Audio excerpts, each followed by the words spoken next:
అస్సలాము అలైకుం వరహ్మతుల్లాహి వబరకాతుహు. కాబా చుట్టూ అకస్మాత్తుగా ఒక వింతైన గోడను ఎందుకు నిర్మించారు? కొందరు ఇది భద్రత కోసం అని చెబుతున్నారు. మరికొందరు ఇది ఒక రహస్య ప్రణాళిక అని అంటున్నారు. కానీ నిజమైన కారణం ఏమిటి? మక్కాలో నిజంగా ఏమి జరుగుతోంది? అది కేవలం కొందరికి మాత్రమే తెలుసా? ఈ వీడియోను చివరి వరకు చూసి అన్నింటినీ మార్చివేసే సత్యాన్ని కనుగొనండి. కాబా చుట్టూ ఉన్న ఈ గోడ యొక్క నిజమైన ఉద్దేశాన్ని అర్థం చేసుకోవడానికి మొదట మనం వెనక్కి వెళ్ళాలి, మొదటి కాబా నిర్మించబడిన కాలానికి. ఇస్లామీయ సంప్రదాయం ప్రకారం మొదటి కాబా భూమిపై లేదు, అది స్వర్గంలో ఉంది. అది దేవదూతలచే ఆరాధన కోసం నిర్మించబడిన ఒక స్వర్గీయ పవిత్ర స్థలం. ఖురాన్లో ఈ స్వర్గీయ కాబాను బైతుల్ మామూర్ అని పిలుస్తారు. అల్లా ఆదం నబీ అలైహిస్సలాంను భూమికి పంపినప్పుడు అక్కడ కాబా లేదు.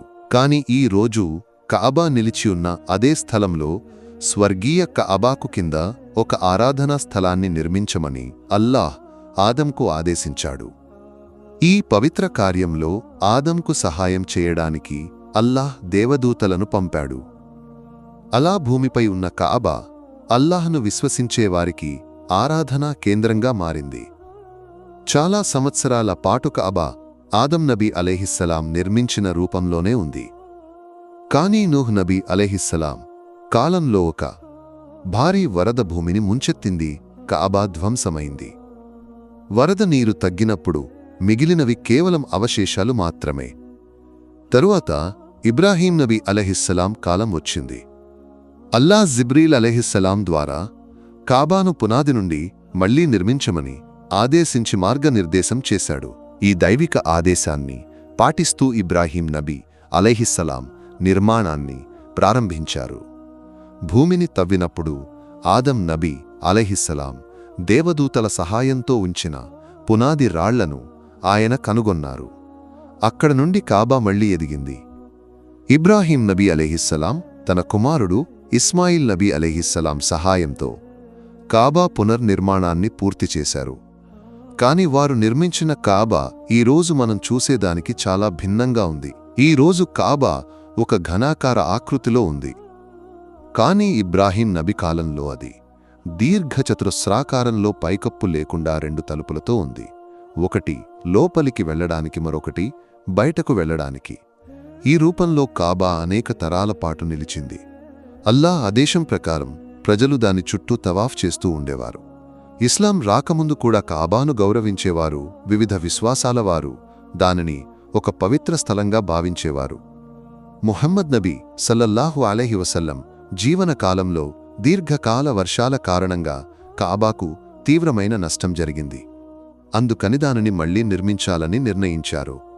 ఆ కాలంలో ఖురైష్ తెగ కాబా నిర్వహణ మరియు పాలనను నిర్వహించింది. ఇది ఇస్లాం రాకముందు కాలం. అయినప్పటికీ ఖురైష్ మరియు ఇతర మిత్రతెగలు ఒక ప్రధాన సూత్రంపై ఏకీభవించాయి. కాబా యొక్క పవిత్రతను దృష్టిలో ఉంచుకొని దాని పునర్నిర్మాణానికి చట్టబద్ధమైన ఆదాయాన్ని మాత్రమే ఉపయోగించాలి. చట్టవిరుద్ధమైన లేదా అపవిత్రమైన ఆదాయాన్ని తప్పించారు. కాబా పునర్నిర్మాణం ప్రారంభమైనప్పుడు ఖురైష్ తెగ చట్టబద్ధమైన ఆదాయాన్ని మాత్రమే ఉపయోగించింది. కానీ ఆ చట్టబద్ధ నిధులు అయిపోయినప్పుడు నిర్మాణం పూర్తి కాకముందే ఆపివేయవలసి వచ్చింది. నిర్మించిన భాగం ఒక చతురస్రాకార గోడతో చుట్టబడింది. ఈ రోజు మనం చూసే ఘనాకార రూపం ఏర్పడింది. నిధులు అయిపోవడం వల్ల పూర్తి కాని భాగం ఇప్పుడు హిజ్రు ఇస్మాయిల్ లేదా హాతిమ్ అని పిలువబడే అర్ధవృత్తాకార స్థలం. ఆధ్యాత్మికంగా ఈ భాగం కాబాకు బయట కాదు, బదులుగా కాబా యొక్క ఒక భాగమే.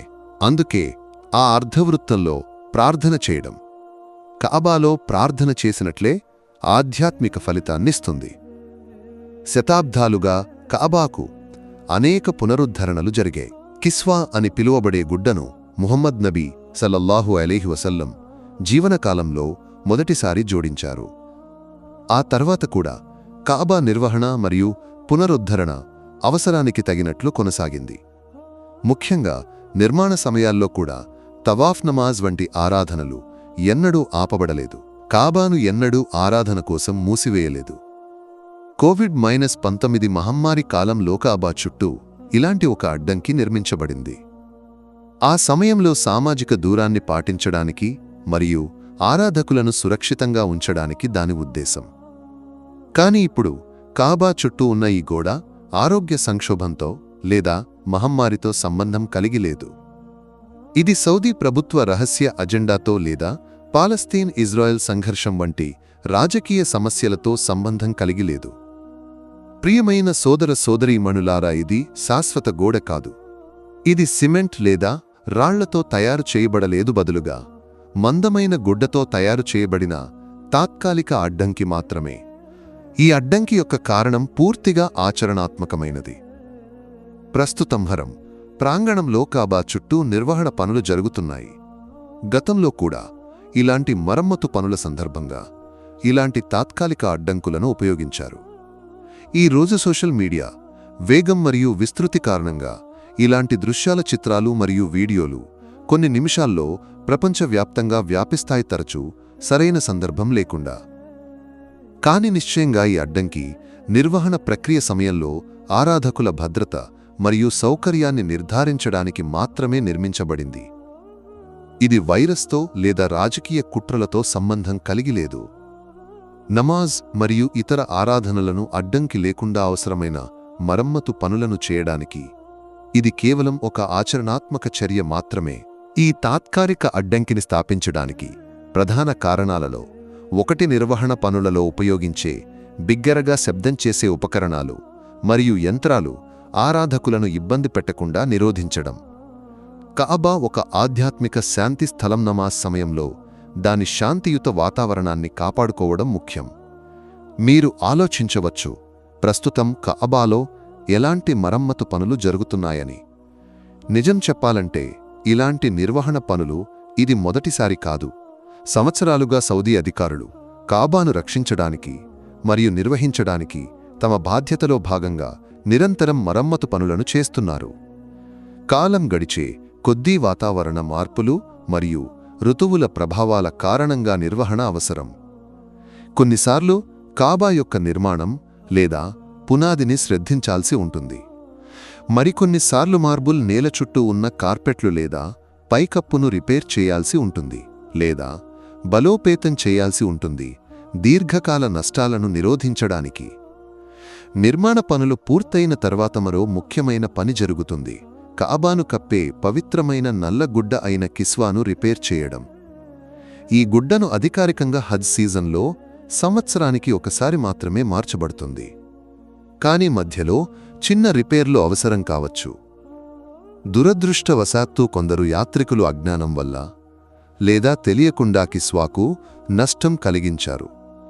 కొందరు భావోద్వేగ స్థితిలో లేదా సరైన జ్ఞానం లేకపోవడం వల్ల బ్లేడ్, కత్తెర లేదా కత్తి వంటి చిన్న పదునైన వస్తువులను తెచ్చి కిస్వా నుండి ఒక ముక్కను లేదా దారాన్ని కత్తిరించి దానిని స్మారకంగా ఉంచితే ఆశీర్వాదం పొందుతామని భావిస్తారు.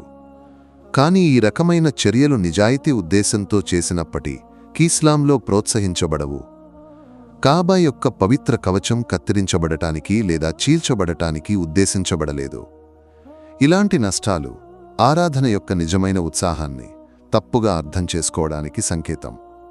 అందుకే ముఖ్యంగా ఇలాంటి నష్టాలు జరిగినప్పుడు సంవత్సరం పొడ ముస్లిములుగా మనం మక్కాలోని హరంలో లేదా మన రోజువారీ జీవితంలో ఇతరులు అజ్ఞానం వల్ల ఏదైనా తప్పు చేయడం చూసినప్పుడు కఠినంగా కాకుండా సౌమ్యంగా వారికి విద్యాబోధన చెయ్యాలి. అల్లాహ్ మనలను ఆయన పవిత్ర గృహమైన కాబాను సందర్శించేందుకు ఆశీర్వదించుగాక. ఆ శుభ సమయాల్లో ముహమ్మద్ నబీ సల్లల్లాహు అలైహి వసల్లం సాన్నిధ్యాన్ని మన హృదయాల్లో అనుభవించేందుకు ఆయన మనలను అనుమతించుగాక. ఆమీన్. అస్సలాము అలైకుం వరహ్మతుల్లాహి వబరకాతుహు.